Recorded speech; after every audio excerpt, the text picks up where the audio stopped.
I thought I had amnesia after an accident, but it turned out to be proof that I was being turned into a puppet for a conspiracy. My first memory was a blank. I opened my eyes and saw a white ceiling. The smell of antiseptic filled my nose. My head ached, and my mind was completely empty. I didn't know who I was or where I was. All I felt was a cold sense of panic. The door opened, and a gray-haired man with deep-set eyes walked in. When he saw that I was awake, he rushed to my side and took my hand. His hand was warm. "My daughter," he said, his voice hoarse. "You're awake." Daughter? The word meant nothing to me. Who am I? I asked, my voice sounding foreign. His eyes welled up with tears. He explained that I was Cecile, his daughter. My sister, Amélie, had just died in an accident. The shock had caused me to lose all my memories. It was a story. It filled the void in my mind, explaining the vague sadness I was feeling. He was Pierre, my father. This man, with the obvious pain on his face, was my only family. I was weak. I was scared. I needed someone to hold on to, and I believed him, completely. In the following days, my father, Pierre, never left my side. He showed me old photos. "This is you and Amélie at the beach," he said, pointing to a girl with eyes like mine, smiling brightly next to an older girl. "You two were always inseparable." He told endless stories. About vacations, about Christmas evenings. He told me how much Amélie loved and protected me. Gradually, his stories became my memories. I started to remember Amélie's smile, to remember the feeling of being hugged by her. I looked at the photos and saw myself in them, a happy little girl with a perfect older sister. He also told me about the person who caused the accident. His voice was full of hatred. "He took our Amélie away," he said. His hands clenched tight. "He ruined our family. We must never forget." His hatred slowly took root in me too. I hated the anonymous person who took away the sister I loved, the sister I only knew through photos and stories. The pain of loss became so real that I could feel it, an emptiness in my chest every time I looked at Amélie's photo on the nightstand. I felt endless love from my father, Pierre, and responded with absolute trust. I was Cecile, his second daughter, the younger sister grieving for her loss. That was who I was. I was certain of it. He kept me very sheltered. He said I needed to recover and stay away from outside influences. No television, no internet, no news. My world consisted only of him, his stories, and the hatred he planted in my head every day. He called them memory therapy sessions. Every day, we sat together, and he helped me remember details, reinforcing the pain and hatred for that family, the ones who caused the tragedy.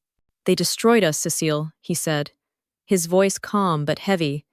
"You have to be strong. For Amélie." I fully believed in my role. I was his daughter. His love was real, and the growing hatred in me was a completely natural emotion. It was the only thing I could do for my lost sister. Then the headaches started. They came suddenly, intensely, as if someone was drilling into my temples. He said it was a lingering symptom. I believed him, but during the headaches, strange images appeared. A white dress falling. A strange man, older than him, with a face distorted by anger, and a desperate hand reaching out, trying to hold on. They weren't like any of the memories he told me. I told him about them, but he just shook his head. "It's just the shock, my daughter. Your mind is confused. Don't think about it anymore." I tried not to think about them, but the images were still there, lurking, waiting. One afternoon, I found a strange envelope in the mailbox. No stamp, no return address, just the name, Cécile. I hid it. In my room, I opened it. A scrap of paper with a messy note and an encrypted email address. The note read, "Your father is not your real father. You are being deceived." My hands trembled. It was absurd. But those images came back. I didn't think. I gave it to him. His reaction was very strange. He wasn't sad, he was angry. An intense anger. "Those bastards!" he roared. "They killed Amélie, and now they want to tear us apart." He crumpled the paper and forbade me from contacting anyone. He said only he could protect me. His reaction didn't reassure me. It made me start to doubt. The doubt pushed me to act. One afternoon when he was out, I started rummaging, without a purpose, just an urge. I found it under a loose floorboard in my room, an old leather wallet. Inside, there was an ID card. The photo on it was me, but my face was slightly different. And the name wasn't Cécile Dubois, it was Elise Renault. Next to it was another card, a professional license. Dr. Elise Renault, resident doctor. My world collapsed. Cécile, Amélie, a lie, all of it. I wasn't his daughter. I was a doctor. I was a completely different person. And the man I called my father had stolen my life. I put the wallet back under the floorboard. I closed it. When he came home, I smiled. From that moment on, everything became a play. I was still Cécile. I still took the pills he gave me. I still acted weak. But inside, I was waiting. The opportunity came on Tuesday. He had an appointment and would be gone for 3 hours. As soon as his car was out of sight, I snuck into his office. His old computer. I turned it on, my heart pounding in my chest. I didn't have much time. I created a temporary email, retyped the encrypted address from the note. The email's content. I received the letter. Who am I? I pressed send. I deleted the history. I deleted the temporary files. I turned off the computer. I went back to my room, breathless. The next day, I only had a few minutes while he was in the garden. I repeated the process. I logged in. There was a reply. He destroyed all of us. If you want to know the truth, meet me. Thursday, 3 p.m., Le Corbeau Café, in the back corner. Come alone. Le Corbeau? Crowded. Safe. I deleted the email, all traces. Now, I needed a convincing excuse to leave the house alone for 2 hours. The play had to continue. And I couldn't afford to make a mistake. I lied. I told him I needed to go out and buy a new book, that I felt well enough to go out alone for a little while. He hesitated, but finally agreed, probably because my performance was too perfect. I arrived at Le Corbeau Café at exactly 3 p.m., choosing a table in the back corner as instructed. My heart was pounding. A few minutes later, a young woman with puffy eyes, but a terrifying determination in them, walked towards my table. She looked at me, a complex look, mixed with pain, and a hint of anger. You came, she said, sitting down across from me. Who are you? I asked directly. I'm Lena, she replied. And I'm here to tell you the truth. Lena's voice trembled, but every word she spoke was like a hammer blow. First, you are not Pierre Dubois's daughter. I nodded, trying to stay calm. I know. Lena seemed surprised, but she continued. Amélie's death. It was an accident. There was no enemy. No one killed her. My head buzzed. So, the family he made me hate. They are innocent, Lena interrupted. Then she said something that stunned me. Pierre Dubois had 2 daughters, Amélie and another one, named Marie. Lena took a deep breath. After Amélie died, he became obsessed. He forced Marie to live like her, wearing Amélie's clothes, playing Amélie's music. He wanted to turn Marie into a perfect copy. The girl couldn't handle the pressure. She committed suicide. My whole body went cold. And the last thing you need to know, Lena said, looking me straight in the eyes, is that when Marie died, you were there. I was there. Lena's words were still hanging in the air when a dark shadow fell over our table. Cécile! That familiar but furious voice made me jump. It was him, Pierre. His face was contorted with rage, his eyes wild. He had been watching me. What did you say to her? He roared. Not to me, but to Lena. Do you want to destroy another one? He grabbed my hand, pulling me up roughly. Go home now. You're not to talk to this crazy woman. She's one of the people who killed Amélie. Don't you understand? Lena jumped up. You're the crazy one. Tell her the truth about Marie. Shut up, he screamed, pulling me towards the door. Everyone in the cafe was staring at us. I struggled, but he was too strong. As he pulled me through the door, he leaned close to my ear. his voice a whisper but as cold as ice. Don't believe her, Cecile. She wants to deceive you. Just like she made that other girl leave me. Just like she made that other girl leave me. My whole body stiffened. That other girl? Marie. If what Lena said was true, then his last sentence was a confession. He didn't just blame that family for Amélie's death, he also blamed Lena for Marie's death. In his rage, he had accidentally confirmed that all his lies were built on a single truth, the existence of a second daughter who had died. He dragged me home, threw me into my room, and locked the door. I didn't resist. I just sat on the bed, my mind blank. His whisper echoed in my ears. Just like she made that other girl leave me. Then the headache came. It wasn't like the others. This time, it wasn't a drill. It was a flood. A dam broke, and the memories that had been suppressed for months poured out, overwhelming me. I was no longer Cecile. I was Elise. Dr. Elise Renaud. I remembered everything. The first scene, a country road. An overturned bicycle, Amélie lying on the ground, her breath weak. I was the first one there. I tried to give her first aid, tried to keep her alive until the ambulance came, but it was too late. Then he appeared, screaming, blaming me, blaming my incompetence for not being able to save his daughter. The second scene, a few months later, at his house. I was called for a case of nervous breakdown. The patient was Marie, his second daughter. I saw the despair in her eyes, the emptiness of someone forced to live someone else's life.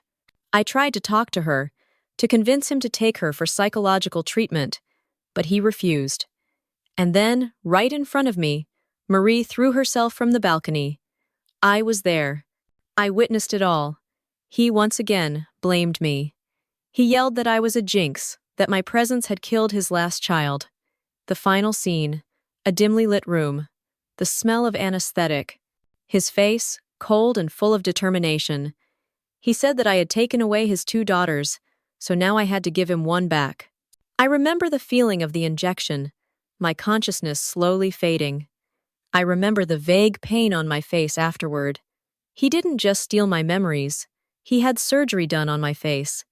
He didn't keep my door locked forever. A few days later, he opened it again, brought me food again, and tried to act out the loving father role again. But now, Cecile was dead. There was only Elise with a terrifying calmness.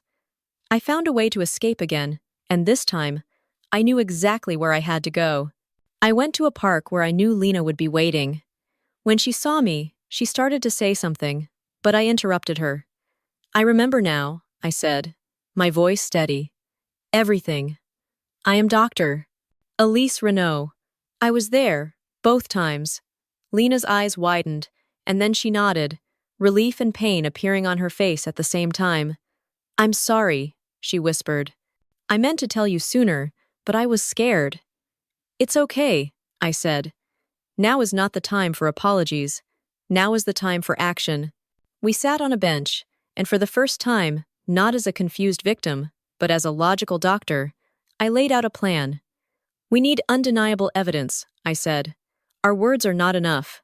He'll say we're crazy. We divided the tasks. Lena, on the outside, would be the one to search for my past, medical records, medical school enrollment records, and most importantly, my plastic surgery records, if they existed. She would also try to find anything belonging to Marie, especially her diary. My part was more dangerous. I had to stay in the lion's den. I returned to that house, but with a different purpose. I bought miniature recording devices and cameras, hiding them in the most discreet places in his living room and office. My goal, to make him confess. I started my own memory therapy sessions. I deliberately brought up Amélie and that family. I played the part of a Cecile obsessed with hatred, a perfect product that he had created. Father, I said at dinner one night, I want them to pay. I want them to suffer like us. I saw a glint of satisfaction in his eyes. He started to talk about his revenge plan, about how that family would soon have to pay the consequences, about how I would be the perfect tool to carry it out. And in the silent room, the tiny recording device was quietly recording everything. Every word he said was another link in the noose I was making for him. And Marie? Your second daughter. I was there too. I saw her despair when you tried to turn her into a copy of Amélie. She didn't die because of me. Marie took her own life because of the unbearable pressure you yourself created. I pointed at him, my final accusation. You couldn't accept the truth, so you found someone to blame. You chose me. You turned me into a puppet, a tool for your sick hatred. And that family you made me hate. They are innocent. That whole story was something you fabricated. You injected venom into my mind, turning me into a monster just like you. I was no longer Cecile, his puppet. I was Elise, and I was taking my life back, right here, right now. Shut up, he yelled, lunging at me again. Madness had clouded all reason. It's all your fault. But he didn't get to me. The front door burst open. 2 uniformed police officers walked in, followed by investigators. They had been standing outside, listening to everything through the communication device that Lena had brought. Pierre froze, his face changing from rage to extreme panic. He looked at me, then at Lena, then at the police officers. He understood. This was a trap. Mr. Pierre Dubois, an investigator said, his voice calm and unshakable. You are under arrest on suspicion of unlawful confinement, intentional assault, and psychological manipulation. We didn't say another word. We just stepped back, giving them the USB drive containing all the audio and video files, along with the file on my true identity and Marie's diary. The evidence was more than enough. 2 police officers handcuffed him. He didn't resist. All his strength seemed to have been drained. As they led him past me, he stopped for a second, looking at me with eyes still etched with hatred, but now also with the despair of a completely defeated person. I looked him straight in the eye, without a hint of fear. The door closed. The play was over. The following months were a series of legal procedures. Pierre Dubois's case shocked the country. Kidnapped doctor, sick revenge plot, victim becomes puppet. Sensational headlines were everywhere. Every time I was in court, looking at him, old and helpless in the dock, I didn't feel pity. I only felt a cold satisfaction. This wasn't revenge with violence. This was revenge with justice. By exposing the truth, I had stripped him of his only weapon, lies. As for me, I also had to face the consequences. Although the final conclusion about Amélie's death was still an accident, I still had to go through interrogations and give testimony. Public opinion was divided into 2 sides. Some saw me as a victim, others whispered about the unlucky doctor. I learned to accept it. The truth is not always pretty. Throughout that time, Lena was always by my side. Our shared pain and shared fight bonded us together in an unbreakable way. We had become family, a family built on truth and trust. When everything calmed down, I had to face the most difficult question. Who was I now? I was no longer Cécile, Pierre Dubois' puppet. But I was also not completely Elise Renaud, the doctor of the past. The past had left indelible scars. My journey was not about erasing the past, but about accepting it. I accepted that I was both a victim and a person who carried the burden of a mistake I didn't intentionally cause. I started to reconnect with my biological family. They were shocked, they cried, and they flew to see me. The healing would take time, but it had begun. I decided I wouldn't give up medicine. I couldn't. With the experience of both a doctor and a victim, I realized I could do more. I joined support groups, becoming a voice for victims of psychological manipulation. I used my medical knowledge to explain psychological mechanisms, and I used my own story to show them that they were not alone. That's how I found myself again. Not by returning to my old self, but by building a new person from the fragments of the past. This morning, I stood in front of the mirror. The woman in the mirror was different. Her eyes had resilience. Her face, while still having features that weren't entirely mine, was now mine. Every scar, both visible and invisible, was a part of my story. I had reclaimed my life. I had completed my revenge not with the hatred he had tried to instill, but with truth and justice. I was no longer Pierre Dubois's daughter. I was also not the murderer in his insane accusations. I was Elise, a doctor, a survivor, a person who fought to reclaim herself. I looked in the mirror one last time, and a thought resonated clearly in my mind. Not an imposed memory, but a choice of my own. Memories can define me, but they do not control me.